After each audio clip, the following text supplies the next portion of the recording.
Vamos en esta ocasión a platicar sobre un rasgo común entre una gran proporción de los personajes que colonizaron el noreste novohispano.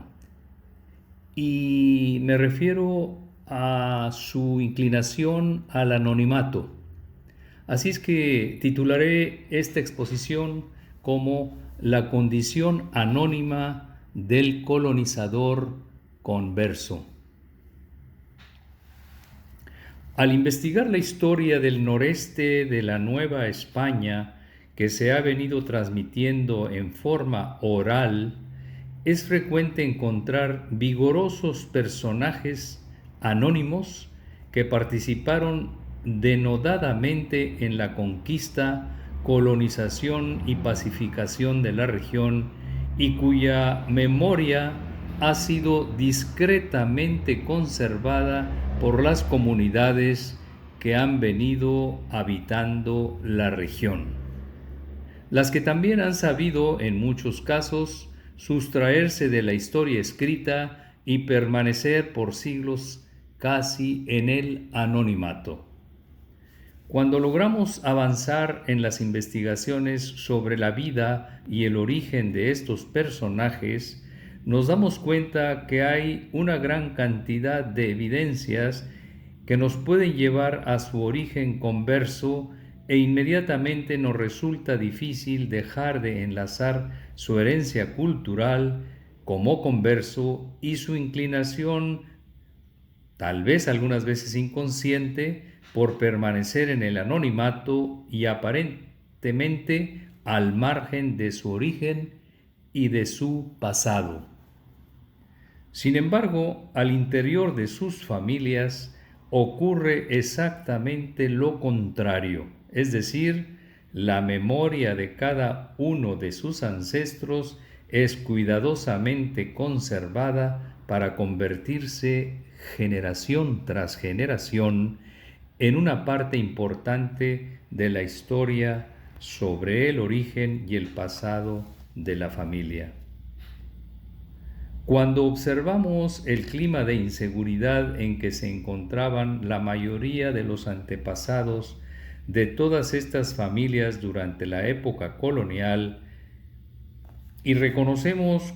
cada una de las maniobras practicadas por varias generaciones a fin de conservar su integridad física,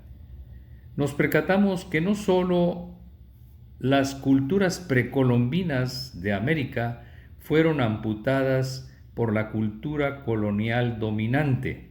sino que hubo también otras culturas, como la que ya traían todas estas familias de conversos, que tuvo o tuvieron que ser parcialmente suprimidas en aras de la sobrevivencia, y al igual que las culturas indígenas milenarias que habían florecido en México, no pudo o no pudieron estas culturas ser eliminadas del todo, prevaleciendo aún algunas manifestaciones de la misma. Me refiero en concreto al pueblo de origen sefaradí. La cultura milenaria judía heredada por los ancestros sefaraditas de los colonizadores del noreste de la Nueva España aún sigue latente a través de hábitos y costumbres practicadas a veces de manera inconsciente por algunas familias contemporáneas de la región. Al estudiar la vida del colonizador converso que vino a poblar y pacificar la región, es muy frecuente que tengamos que dilucidar una serie de confusiones que surgen por la presencia constante de homonimias, toponimias y anonimatos.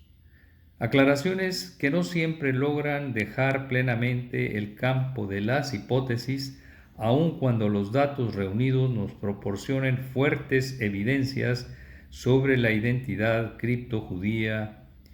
de una gran mayoría de estos personajes que supieron ocultar su origen, al punto de que en pocas generaciones no quedó más huella sobre su pasado sefaradita que la transmitida celosamente en forma oral por ciertos miembros de sus familias, las que aun cuando no alcanzaron a ser procesadas por el Santo Oficio de la Inquisición, sabemos ahora que en su mayoría mantuvieron fuertes lazos comunitarios con muchos de los conversos procesados, además de tener orígenes y costumbres similares a las de estas familias que cayeron en desgracia una vez que la Inquisición tomó acción en su contra.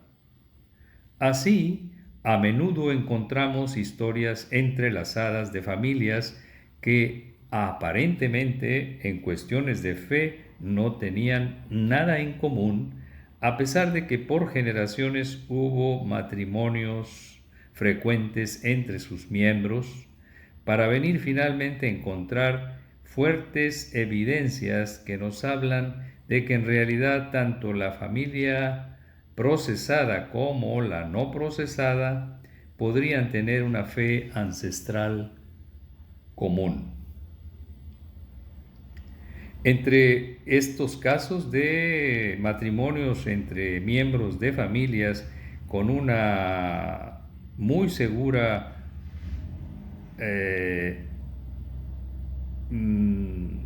y aparente diferencia de su fe ancestral, están los realizados entre la mayoría de las familias colonizadoras del noreste de la Nueva España. Así están las uniones de los Rodríguez de Matos y los Carvajal, de los Montemayor y los Porcayo, de los Montemayor y los Fernández de Castro, de los Garza Falcón y los Treviño, de los Báez Sevilla y los Fernández de Castro, de los Garza Falcón y los Botello, de los Maya y los Báez Treviño, de los Báez de Benavides y los Treviño, de los Sosa Cabrera y los Aldívar, de los Sosa Saldívar y los Treviño, por mencionar algunas de las más representativas uniones matrimoniales que frecuentemente aparecen formalizadas nada más y nada menos que por el comisario del Santo Oficio de la Inquisición. El uso de ciertos apellidos y la supresión de otros, el alto número de homonimias y el frecuente uso de toponímicos por parte de los colonizadores de origen converso dificultan enormemente las labores de rescate y análisis de información que nos pueda llevar a determinar documentalmente el grado de influencia cultural sefaradí durante la colonización de la región. Sin embargo, lo que en principio parece desentrañable a través de documentos e historia escrita,